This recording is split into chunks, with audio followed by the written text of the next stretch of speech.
아니 영어와 태국어가 서로 비슷하다니 이게 무슨 개소리냐라고 하실 수 있겠지만 영어와 태국어는 모두 고리버로 분류되며 어순이 동일합니다. 영어와 태국어에는 한국어에는 없는 F 발음도 있으며 또한 영어 단어 중에서는 산스크리트어에서 기원한 것들이 일부 있습니다. 태국어에는 훨씬 많지요. 그래서 이 산스크리트어에서 기원한 단어들을 바탕으로 양국 언어의 유사성을 살펴보고자 합니다. 우선 대마초입니다. 얼마 전 태국에서 합법화된 대마초는 태국어로는 깐차라고 합니다. 영어에는 이 대마초를 지칭하는 수많은 단어들이 있는데 이 중에는 라는 단어도 있습니다. 이 단어는 1800년대 영국 문헌에서 확인할 수 있을 정도로 꽤 오래전부터 사용되어 왔던 단어입니다. 영국 동인도 회사가 인도에 진출하던 17세기 무렵에 인도로부터 전래된 것으로 추정되며 현대 힌디어에서는 라고 합니다. 이 단어는 현대 영어에서도 자주 활용되고 있습니다. 에미넴이나 사이프러스 힐과 같은 유명 아티스트들의 노래 제목에도 등장하지요. 태국어 단어 깐차 역시 1930년대 관보에서도 등장한 만큼 태국에서도 꽤 오래전부터 사용되어 온 것으로 보입니다. 어쨌든 이렇게 태국에서 대마초는 1934년 불법화되었는데 그 이전에는 해외로 수출하거나 군인, 노동자들의 피로회복제, 임산부의 산통 완화제로도 사용되었다고 하죠. 그 다음은 아바타입니다. 영화 아바타는 태국에서는 아와딴이라는 이름으로 개봉되었는데 이것은 영어 단어를 태국식 발음으로 읽은 것이 아니라 영어 단어와 발음도 비슷하고 의미도 거의 동일한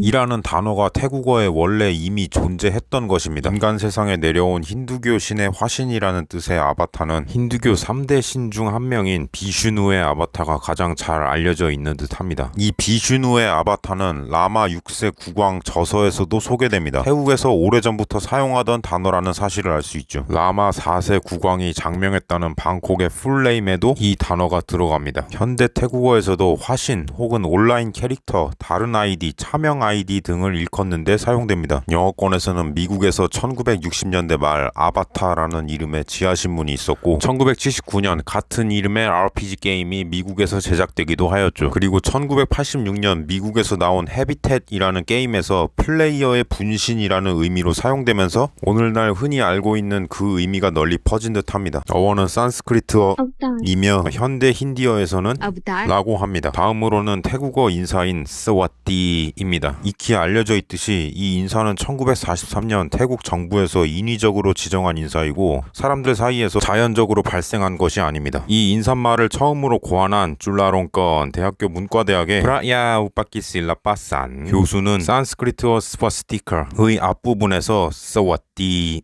스왓을 따왔다고 합니다. 앞에 붙은 단어는 평화, 축복, 아름다움, 은총, 행운 등의 좋은 뜻이 담겨 있다고 하죠. 그래서 이거는 비슷한 영어 단어가 뭐냐? 아마 이미 파악을 하신 분도 계실 거라고 생각합니다. 바로 나치 문양으로 잘 알려져 있는 만자, 영어 단어로 스와스티카인 것이죠. 저 문양 자체는 행운의 상징으로서 전 세계적으로 매우 오래전부터 사용되어 왔고 스와스티카라는 영어 단어는 대략 19세기부터 영국, 미국 등 영어권 국가에서 사용된 것으로 알려져 있습니다. 태국어로는 라고 합니다. 영어 단어와도 비슷하고 태국 인사말하고도 매우 비슷하죠. 이것은 세 개의 단어가 모두 같은 어원을 공유하고 있기 때문에 그렇습니다. 앞서 언급한 교수님이 이 사실을 알고 있었는지 그 여부에 대해서는 잘 모르겠습니다만 태국의 남방불교, 상자부 불교의 사찰에서 만자문을 상징으로 사용하지 않는다는 점을 감안한다면 태국에서는 다소 낯선 단어였을 가능성이 높지 않나 생각이 듭니다. 아무튼 현대 힌디어에서도 이라고 합니다. 다음으로는 업보라는 뜻의 영어 단어 karma입니다. 태국어로는 깜이라고 합니다. 업보라는 단어와는 달리 두 단어는 서로 발음이 비슷하죠. 현대 태국어에서 활용 빈도가 높고 현대 영어에서도 자주 쓰이는 단어인 것 같습니다. 영국 록밴드 레이디오헤드의 카르마 폴리스라는 노래도 있고 또 유명한 스티브 잡스의 연설에서도 이 단어가 나왔습니다. 영미권에서 그렇게 생소한 단어는 아니라는 것을 알 수 있죠. 영미권에서 대략 19세기부터 이 단어를 사용했다고 하니까요. 오늘날 그들은 이 단어를 운명과 연관지어서 생각한다고 하는데 사실 업보라는 단어는 운명보다는 좀 더 복잡한 개념을 담고 있죠. 그리고 태국에는 이 업보와 관련된 내용을 가진 노래라든지 문학작품 이런 것들이 상당히 많이 있습니다. 태국에서 가장 오래된 문학작품이라고 알려진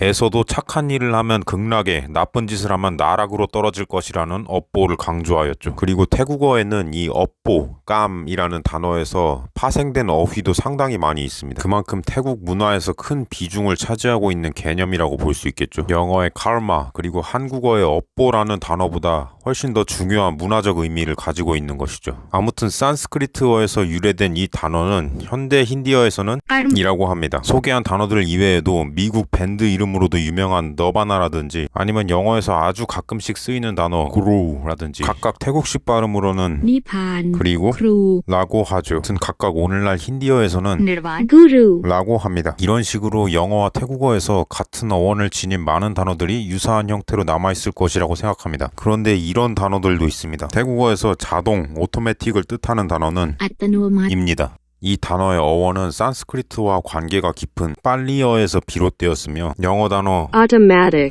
발음이 약간 비슷하죠. 하지만 automatic, 의 어원은 고대 그리스어로 두 단어는 서로 어원상의 관계는 없습니다. 그러나 관련 그리스어 어휘의 발음을 들어보면 꽤 비슷한 것은 사실이죠. автомато, 아따노마 의미 구성도 비슷한 것 같네요. 이런 단어가 또 있습니다. 바로 태국어 접두사 마하입니다. 이 단어 역시 빨리어에서 유래했고 주로 단어 앞에 붙어서 거대한, 위대한, 큰 이런 뜻을 부여하죠. 그런데 영어 단어 중에서도 이와 비슷한 의미를 가지고 비슷한 역할을 하는 접두사가 있는데 그게 바로 메가입니다. 마찬가지로 단어 앞에 붙어서 큰, 거대한 이런 의미를 부여하고 있죠. 그리고 이 단어의 어원 역시 산스크리트어가 아닌 고대 그리스어입니다. 이런 식으로 산스크리트어가 아닌 고대 그리스어 기원의 어휘로까지 유사성이 이어지는 단어가 은근히 태국어에 있다는 것이죠. 그리고 이것은 인도 유럽 어족의 특징과 연관이 있습니다. 인도 유럽어족 이론을 깊이 있게 연구한 영국의 윌리엄 존스는 16개 국어를 구사했다고 하는데 그는 인도에서 산스크리트어를 공부하면서 산스크리트와 고대 그리스어 그리고 라틴어 사이에 서로 비슷한 어휘들이 굉장히 많이 있다는 사실을 확인했고 이를 이론적으로 정립했죠. 그리고 1950년대 Kurgan, 가설에 따르면 흑해 북부 지역에 살던 민족이 각자 다른 지역으로 이동하면서 언어가 분화되었는데 이들이 인도 쪽으로 이동하여 생긴 언어가 산스크리트어이고 유럽 쪽으로 이동하여 독일어, 그리스어, 영어 등 유럽 언어의 근원이 탄생하게 되었다는 것이죠. 그래서 산스크리트어와 고대 그리스어 사이에서 유사성이 나타나는 것이고 산스크리트어의 영향을 받은 태국어에서도 일부 유사한 어휘들을 발견할 수 있다는 겁니다. 그리고 인도차이나 반도는 오랫동안 힌두교 문화, 산스크리트어의 영향을 받아온 지역이기 때문에 캄보디아 등 이 지역의 다른 나라 언어에서도 이러한 유사성을 확인할 수 있을 것이라고 생각합니다.